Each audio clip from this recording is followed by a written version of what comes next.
The winter air inside ZPF headquarters in Harare carries a distinct, sharp chill, but inside the 10th floor politburo boardroom, the atmosphere is suffocating dense. Salamina Mashuga Nyogwachinzi, the ghost of November 2017.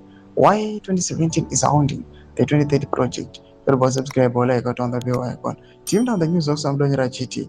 It is the first Sunday of June 2026, and you are reading the fourth installment of the Sunday Political Read, a weekly deep dive designed to strip away the manufactured theater of Zimbabwean politics and expose the raw mechanics of power underneath.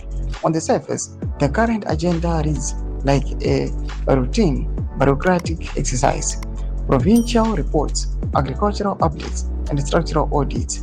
Yet every veteran politician in the room knows that the real discussion is happening in the unsaid, in the heavy glances exchanged across the mahogany table, and in the deliberate, tense posture of the men occupying the party's apex.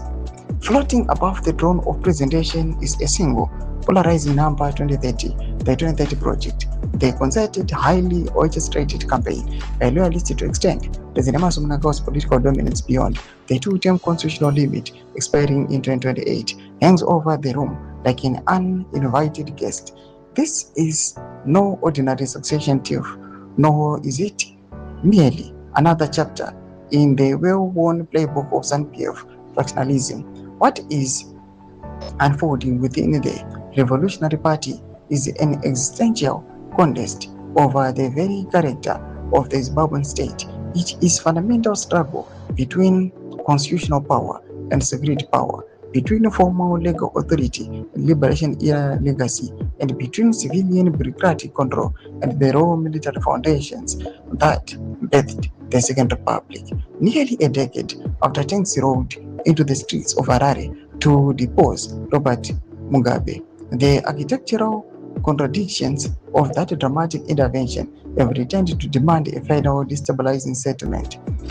To grasp the stakes of 2030 project, one must return to the origin story of the Second Republic, when Shakespeare wrote that what's past is prologue. In The Tempest, he was not suggesting that history merely repeats itself. Instead, he meant that past events establish the essential conditions, alliances, rivalries, and unwritten contrasts that dictate the present. The past is the opening act of a drama.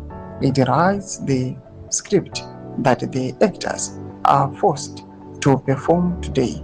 In Zimbabwe, the battle over the proposed constitutional amendment number 3 cannot be understood in isolation from November 2017. Operation Restore Legacy was not just a regime change sequence, it was a profoundly delicate elite beginning. Doma developments are rubuta pangwa enoi. In the comment section, meduza fura enyi muri depa msobe chitwechi. So subscribe or like, hit on the bell icon.